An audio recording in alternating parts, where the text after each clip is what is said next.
Ba-da-ba. Hello, I'm Julian Northbrook from doingenglish.com. In this video, ladies and gentlemen, boys and girls, we're going to look at the second part of the Doing English Accelerator model, the system that I use to take my clients from, not so great at speaking English to wow. If you want to get it done faster with my personal help in as little as 90 days, head over to doingenglish.com/MEFA and consider whether the Master English Fast Accelerator course may or may not be appropriate for you. Last time in part 1 of this series, I gave an overview of the Accelerator model in its entirety. If you missed that video, you're probably going to want to go back and check it out, or possibly even review. Right, there's enough waffling on from me, guys. Let's dive into the second part of the Accelerator model. So this, once again, is the Accelerator model in its entirety. And as I said a moment ago, if you missed the first part of this series, you probably want to go and check that out, just so you kind of really have the context of the full model and know exactly what we're talking about here. But recall, if you've got fluency and confidence in the language, you will have a great deal of speed, and that's a great thing. But the flip side of this is that without naturalness, your English will be very messy, very chaotic, full of consistent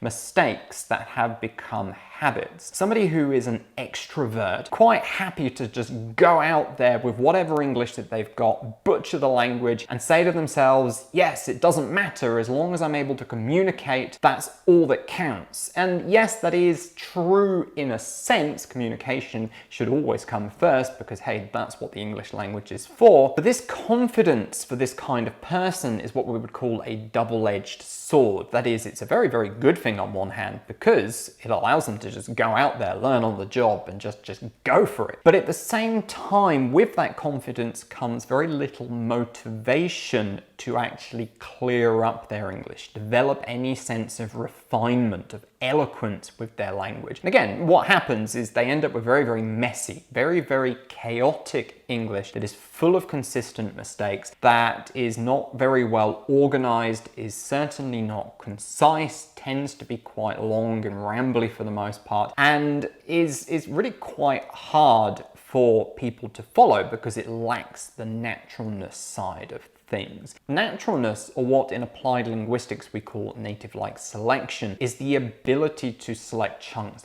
blocks of English phrases and expressions that are not just grammatical, but are high frequency, that are very natural. And the reason this is important is because for the listener listening to you, we are listening in chunks. We are listening for high frequency, highly probable blocks of English. And when those don't come, it can be quite hard to comprehend what you're saying. Even though you speak very fluently, it places a lot of burden on the listener to work out what you are talking about. So you really need this naturalness side of things as well. Just being able to speak fast is not enough. Now, if you are this kind of person, what you really need to do is begin to implement into your day-to-day routine a block of formal, intensive, focused study time where you're going to use high quality materials that are going to give you samples of high frequency, highly probable, native-like language. It's also going to mean doing exercises that allow you to assess and notice the quality of your own English and start to notice and become aware of the consistent mistakes that you make. Because if you're just going out there and going at it every time, what's going to happen is you're just going to keep on repeating these mistakes again and again and again and again and again. And the more you do that, the deeper they are going to be embedded in long-term memory. And as that happens, you create very, very strong language habits, and it will be very hard to break those. Now, there are several exercises that I use with my clients, and you can learn all about those if you like by joining us in the next Master English Fast Accelerator coaching group. For information on that, head over to doingenglish.com/MEFA. Do read the information carefully. This course is not for everyone, and it's extremely hard work, and it's very, very expensive too.